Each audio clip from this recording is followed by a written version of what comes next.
모닝 인사이트 시간입니다. 요일별로 전문가들의 시각 체크해보고 있는데요. 목요일인 오늘은 산업 이야기 들어보겠습니다. 함께해 주실 분 신영증권의 서정현 연구원님 소개드립니다. 연구원님 안녕하세요. 안녕하십니까. 네, 저희 오늘 중국과 관련된 이야기 또 해보겠습니다. 중국에서 지금 이제 우리나라로 단체 관광객이 이제 허용된 지 좀 지났는데요. 일단 코로나19 이전에는 어땠는지 이 상황부터 좀 체크해보고 싶어요. 네, 중국 관광객이 사실 뭐 단체 관광객이 이제 오지 않게 된 그 시기는 2017년 3월 저희 사드 사태 기억하실 텐데요. 네. 그때 이후로 사실 이제 단체 관광객이 많이 줄었고 이후 이제 계속 한활령 뭐 이러면서 들어오지 않고 있다가 또 코로나가 닥치면서 단체 관광객뿐만 아니라 개인 관광객조차도 지금 거의 전무하게 없어진 상황에서 뭐 작년부터 이제 조금씩 회복되고 있는 그런 상황이었는데요. 다만 이제 단체 관광객이라는 것은 중국 정부 당국에서 이제 허용을 해줘야 되는 상황이었기 때문에 지속적으로 일단 유입이 안 되다가 이제 최근에 발표가 됐지요. 허용하겠다. 마지막에 이제 남은 국가가 한국, 뭐 일본, 미국 이렇게 됐었는데요. 한국이 이제 거기 끼면서 저희 입장에서는 좀 기대가 지금 되는 상황입니다. 네, 그렇군요. 중국의 단체 관광객이 들어와야 아무래도 좀 큰 손들이 입국을 하면서 우리나라의 경제도 좀 살려주고 여러 가지 소비적인 부분도 촉진시켜줄 것 같은데 이번에 그럼 단체 관광객이 들어왔을 때 회복 강도에 대해서는 어느 정도로 예상을 하세요? 네, 저희가 일단 단체 관광객이 얼마나 많이 들어왔었는지 과거에 그 시기와 수를 좀 살펴봐야 되는데요. 2019년이 이제 코로나 직전 시기이기 때문에 그때가 사실 관광객 또는 중국 따이고라고 하죠. 보따리상으로 인한 면세 매출액은 최대의 시기였습니다. 근데 이제 단체 관광객으로 인해서 우리 시장이 좋았던 시기는 사실 2016년이었습니다. 그러니까 2017년에 사드가 있었기 때문에 2016년이 이제 어찌 보면 좀 피크 시점이었다고 보면 되는데요. 그 시점에 그 수를 좀 살펴보면은 단체 관광객뿐만 아니라 중국인 전체 관광객 수가 한 800만 명 정도 됐었습니다. 그래서 800만 명이 이제 피크였고 그 전후로 좀 살펴보면은 600만 명 정도? 그 정도가 일단은 중국인 관광객의 전체 숫자라고 보면은 이번에 일단은 당장 관광 상품이라던가 항공 인프라라던가 이런 게 마련이 되려면은 시간이 조금 걸릴 것이기 때문에 저희는 그 시기가 다만 추석을 앞두고 있는 지금 시점이어서 아주 멀리 가진 않을 거다. 그래서 9월 중순 이 정도가 이제 본격적으로 중국인들이 좀 상품을 가지고 들어올 수 있는 시기가 될 거다라고 예측하고 있습니다. 그랬을 때 이제 600만 명 또는 800만 명까지 단숨에 회복되기는 쉽지 않을 거라고 보고요.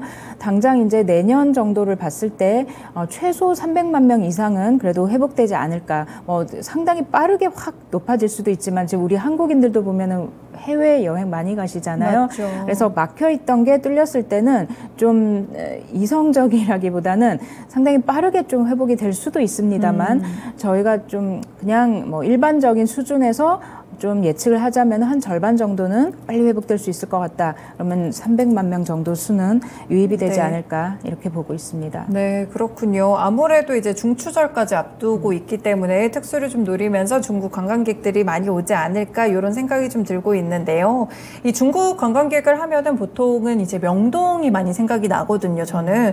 근데 이번에도 이렇게 명동을 위주로 그러면 많이 좀 방문을 하고 이쪽으로 소비를 하게 될까요? 그 부분이 좀 궁금한 부분인데 저희도 이제 궁금하기도 하고 좀 관전 포인트다 이렇게 좀 보는 이유는 2016년이 가장 많이 들어왔었고 이후에 따이공 시대가 열렸고 그리고 이제 코로나 때문에 이도저도 좀 막혔다라고 본다라면은 6년 정도의 시간이 흐르면서 사실 어떤 취향이라던가 그리고 여행에 대한 그런 선호도, 그 여행 지역에 대한 선호도라는 것이 사실 6년이면은 충분히 바뀔 수도 있다. 그러니까 물론 이제 명동이 우리나라에서는 중국인 관광객에 가장 최적화되어 있는 그런 뭐 장소인 건 맞습니다. 네. 가령 중국어 베이스의 그런 직원들이 많이 이제 포진되어 있고 모든 매장에서요. 그리고 뭐 언어라던가 이런 것들이 이제 많이 중국어로 되어 있지 않습니까? 네. 그 표지판 같은 것들이. 그래서 편리한 것은 맞고 또 거기 워낙 많은 숙박업소라던가 호텔 이런 게 또 집적되어 있고 면세점도 있고 하니까는 좋기는 한데 한국인들도 우리가 입장 바꿔서 생각해 봤을 때 뭐 베트남이나 일본이나 여행을 가실 때 과거 한 5년 전, 10년 전과 또 다른 패턴으로 많은 지역을 다변화해서 맞아요. 가시거든요. 네. 그러면 이제 서울 시내에서 사실 뭐 꼭 명동일 리는 없을 수 있다. 그래서 이제 뭐 K 한류 열풍이라던가 뭐 드라마나 영화 이런 걸 통해서 각각 곳곳에 이런 핫스팟들 이런 곳들에 네. 또 가고 싶을 수도 있습니다.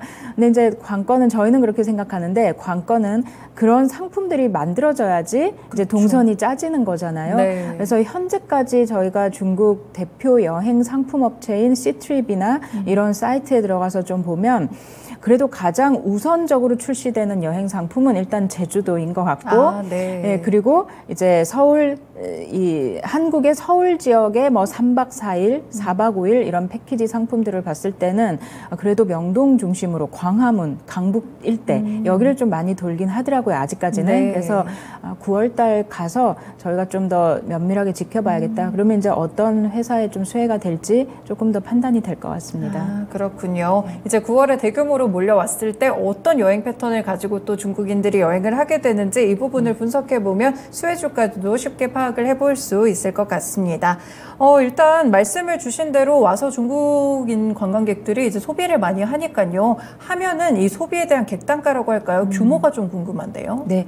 그 수랑 객단가를 곱하면 이제 면세 매출 규모가 되죠. 네. 그러니까 저희가 이제 전체 관광 지출액이라기보다는 사실상 이제 면세 지출을 얼마나 하느냐 이게 네. 우리 이 주식 시장에서는 또 좀 중요한 포인트인데요.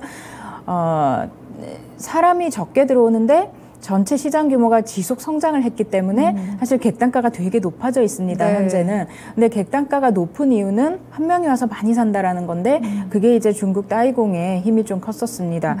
근데 이제 일상적으로 아까 말씀드린 것처럼 800만 명 또는 600만 명이 들어오던 2013년에서 16년, 18년 그 사이 평균적으로 봤을 때는 따이공의 영향이 아닌 순수 단체 관광객 또는 일반 관광객의 영향으로 봤을 때는 객단가가 한 300불대 정도 네. 수준이었습니다. 이제 미화 기준으로 300달러 수준이었는데요. 이게 6년 정도의 시간으로 저희가 물가 상승을 좀 고려한다라고 봤을 때, 이 평균 객단가가 420불 정도까지 이번에는 되지 않을까 생각을 하고 있고요. 거기에 이제 300만 명 내지 500만 명 이렇게 봤을 때는 중국인으로 인해서 이 면세 시장이 추가적으로 커질 수 있는 그 규모가 어느 정도 되겠다라는 계산이 좀 나오게 됩니다. 네, 그렇군요. 그러면 이제 중국인 관광객들이 입국을 했을 때 어떤 섹터들이 좀 수혜를 받을 수 있을지 조금 더 종목으로 집중을 해보겠습니다. 사실 뭐 최근에는 이 소식이 나온 다음에는 화장품, 의류, 여행, 항공, 면세, 카지노 정말 다양한 섹터들이 많이 다 움직였었는데 연구원님이 보시기에는 이 중에서 좀 어떤 섹터들이 힘을 받을 거라고 보세요? 네, 지금 말씀하신 그 모든 섹터가 당연히 이제 영향을 받고 다만 뭐 시장이 워낙 합리적이다 보니 이 뉴스가 발표된 그날 다음날 거의 20% 이렇게 그렇죠. 오르게 네. 되고 또 제주도에 위치하고 있는 리조트나 뭐 카지노 이런 것들은 추가로 좀 더 많이 오르는 이런 모습을 보였습니다만 우리가 두 가지로 나눠서 일단은 이 구획을 좀 해보면은 플랫폼이라는 것이 있고 또 하나는 컨텐츠라는 게 있죠. 네. 그럼 플랫폼 위에 이제 컨텐츠 얹어서 이렇게 어찌 보면 장사를 하는 건데 플랫폼이라고 할 수 있는 것은 사실은 면세가 네. 될 것이고요. 아니면 호텔 같은 게 되고 그다음에 컨텐츠라고 하는 것은 말씀하신 이제 화장품이라던가 아니면 유흥거리, 뭐 카지노가 될 것입니다. 네. 그랬을 때 여기서 수혜를 그럼 누가 가장 많이 받을까 하는 것은 좀 전에 우리가 논의한 부분이랑도 좀 연결이 되는데 혹시 명동 온리 명동만 가시던 분들께서 네. 좀 다변화된다라면은 지역이 그러면은 이전에 주목받지 못했던 회사들이 좀 관심을 받을 가능성이 있다.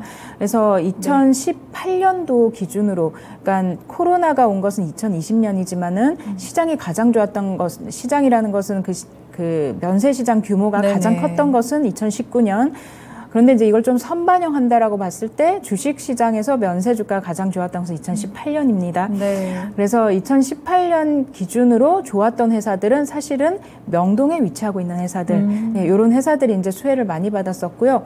만약 이게 다변화돼서 좀 뭐 다른 느낌의 어떤 패턴이 나온다 그러면은 2018년에는 없었는데 이후에 이제 그런 인프라를 좀 깔았던 회사들이 있습니다. 네. 예, 그래서 이제 관심 갖고 있는 회사가 현대백화점이라던가 네. 아니면 서부 T&D 이 두 개 회사가 2018년에 각각 면세 사업 진출 그리고 호텔 사업 진출을 했습니다.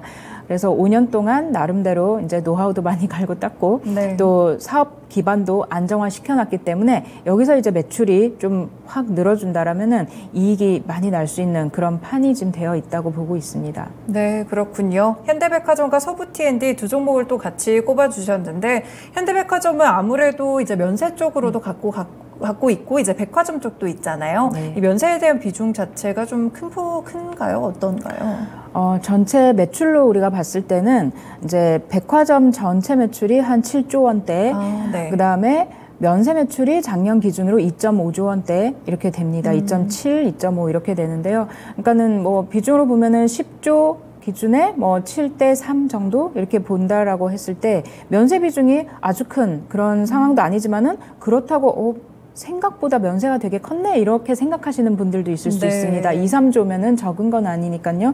그랬을 때 여기서 이제 매출이 더 늘어나 준다라면은 지금까지 몇백억씩 적자가 나던 사업이에요. 면세가. 네. 여기서 이제 사실 하반기에 저희가 손익분기를 예상하고 있고 그 다음부터 매출이 발생하는 부분은 거의 다 이제 이익으로 떨어지는 구조가 될 수 있습니다. 그래서 현대백화점이 백화점이 아닌 면세 사업자로서의 프리미엄을 받을 수도 있는 그동안 10년간 주가가 빠졌어요. 그러니까는 이 회사는 이제 10년 동안 지속 주가가 빠지면서 사실 좀 성장 동력에 대한 그런 좀 갈증이 있던 네. 그런 상황이었는데 이런 좋은 이벤트가 좀 나와주면은 좋겠다. 근데 자꾸 이제 명동 벗어난 지역 얘기를 하는 이유는 현대백화점은 현재 면세를 보유하고 있는 사이트가 무역센터 예, 강남 지역이고요. 예. 그리고 이제 동대문 이렇게 물론 강북 지역도 있고요. 그리고 지금 공항에서 3개 구역을 하면서 좀 많은 지역에 이렇게 좀 퍼져서 특히 강남을 저희가 이번에 좀 기대하고 있는데요. 무역센터에 그 큰 면적의 지금 면세를 운영한 지 5년 됐기 때문에 여기에서 좀 기대를 하고 있습니다. 네, 그렇군요. 현대백화점 말고도 사실 면세 사업자들이 꽤나 많은 것으로 알고 있는데 연구원님의 리포트를 보니까 신세계나 이런 종목이랑은 살짝 조금 엇갈리게 보시는 것 같더라고요. 물론 이제 신세계가 좀 전에 말씀드린 2018년에 가장 최고 주가를 그랬겠죠? 찍었던 그런 네. 회사지요. 왜냐하면 신세계 면세가 명동에 있고 2017년에 사드가 터졌을 때 그때 가장 타격을 받았던 회사는 롯데였습니다. 네. 중국인 이제 보이콧을 했죠, 롯데를. 그러니까 같이 명동에서 사업을 하던 신세계와 롯데를 기준으로 봤을 때 둘밖에 없는데 롯데를 안 가니 신세계로 많은 고객이 몰렸습니다. 네. 그래서 신세계 그 실적과 주가가 아주 급등을 했었고요. 근데 이제 이후에 당연히 고 수혜가 빠지니까는 좀 주가 많이 하락하는 그런 모습을 보여가지고 물론 이번에도 명동 중심으로 일단은 들어올 거기 때문에 신세계가 그리고 가장 지금 주가도 좀 싼 편입니다. 그래서 반등 폭은 있을 수 있겠지만은 우리 이제 항상 좀 못하다가 잘하는 회사에 관심을 갖는 거기 때문에 그렇죠. 그래서 이제 다른 쪽으로 말씀드리는 거지 크게 차이나게 영향이 다르다 이렇지는 않습니다. 물론 1등은 또 호텔신라고요. 네, 그렇군요. 네. 면세와 관련된 종목들의 의견 함께 들어봤습니다. 그리고 종목 가운데 아까 서부 T&D도 언급을 주셨는데 네. 이 종목은 조금 생소하네요. 네, 서부티인데 그 이름만 들으면 이제 생소한데 네. 용산에 이제 가장 큰 호텔을 지금 뭐 서울 시내에서 단일 기준 4개 그레이드 호텔을 가지고 거의 1,800개씩 운영하고 있으니까는 이제 아주 대형 호텔인데요. 네. 여기에서 이제 이 회사 마찬가지로 2018년에 호텔을 오픈했습니다. 그리고 이제 많이 힘들었겠죠. 그리고 요번에 이제 뭐 중국인이 들어와주고 네. 때마침 또 올해 1월 초부터 카지노를 오픈했습니다. 그 1층에다가 1, 2층에 그렇게 됐기 때문에 좀 좋은 환경에 진입을 했다 이렇게 생각을 하고 있습니다. 네, 그렇군요. 카지노 쪽으로도 서부 T&D까지 함께 좀 의견을 주셨습니다. 카지노 쪽도 뭐 제주도를 중심으로 회복이 되거나 이렇지는 않을까요? 카지노 같은 경우는 물론 뭐 제주도에까지 가서 카지노를 하겠냐 이렇게 생각하실 수도 있지만은 이 외국인이 전용으로 호텔과 리조트를 보유하면서 카지노를 할 수 있는 사이트가 또 그렇게 많지는 않기 때문에 서울도 마찬가지, 제주도도 마찬가지. 그래서 이 수요 역시도 그냥 그때그때의 그 공급에 따라서 이게 자리가 있어야지 또 수급이 되는 거잖아요. 공급에 따라서 모든 사이트가 거의 뭐 다 좋지 않을까 이 생각은 하고 있습니다. 네. 제주도는 또 관광 수요도 있으니까 거기 시너지가 있는 것이고요. 네, 그렇군요. 유가 회복에 따라서 저희가 또 수혜 종목들 많이들 좀 찾으면서 어떤 종목을 투자해야 될지 고민 많으실 것 같은데요. 일단 연구원님이 제시해 주신 종목은 현대백화점 그리고 서부 T&D 두 종목이었습니다. 네, 일단 현대백화점과 서부 T&D 마지막으로 목표 주가도 조금 알려주시겠어요? 네, 저희가 이제 현대백화점은 아까 말씀드린 것처럼 10년째 주가 내리막길 지금 오고 있지만은 최근에 5만 원 이하까지 살짝 빠졌다가 6만 5천 원 이상 수준까지 이제 회복이 좀 되고 있습니다. 그래서 이게 7만 원, 8만 원 넘어가기 시작하면은 좀 더 관심 갖고 그리고 백화점도 이제 경기가 4분기부터는 살짝 돌아설 거라고 보거든요. 그럼 전체적으로 좋아지면은 뭐 9만 원 이상까지 제가 볼 수 있을 거라고 보고요. 서부 T&D 같은 경우도 사실 이 호텔뿐만 아니라 가지고 있는 땅들이 좀 있고 또 목동 옆에 있는 신정동 땅을 가장 큰데 2만 7천 평 정도 거기도 이제 개발이 들어갈 예정입니다. 이렇게 되면은 목표 지금 10,000 원 이하 9,000원까지 회복이 좀 된 상황이지만은 저희는 목표가 15,000원으로 제시하고 있습니다. 네, 현대백화점과 서부 T&D 모두 다 목표가 좀 상향 리포트가 나오기도 했었고요. 현대백화점은 95,000원, 서부 T&D 15,000원으로 또 제시를 주셨습니다. 연구원님 오늘 말씀 잘 들었습니다. 고맙습니다. 감사합니다. 네, 이렇게 모닝 인사이트 시간에서는 중국 유커 회복에 대한 시각들을 신영증권의 서정현 연구원님과 함께 분석을 해봤습니다. 네, 오늘도 역시나 중요한 소식들 한 가지 더 체크를 해드리면 또 두산 로보틱스가 10월에 코스피에 입성을 한다고 합니다. 지금 증권신고서를 제출을 했기 때문에 이 부분도 확정이 됐다는 점 함께 알아두시면 좋을 것 같습니다. 지금까지 다양한 투자 판단에 도움이 되는 말씀들 전해드렸는데요. 특정 종목의 상승과 하락을 보장하지는 않습니다. 모닝쇼 여기서 마치겠습니다. 오늘도 성공 투자하세요. 고맙습니다.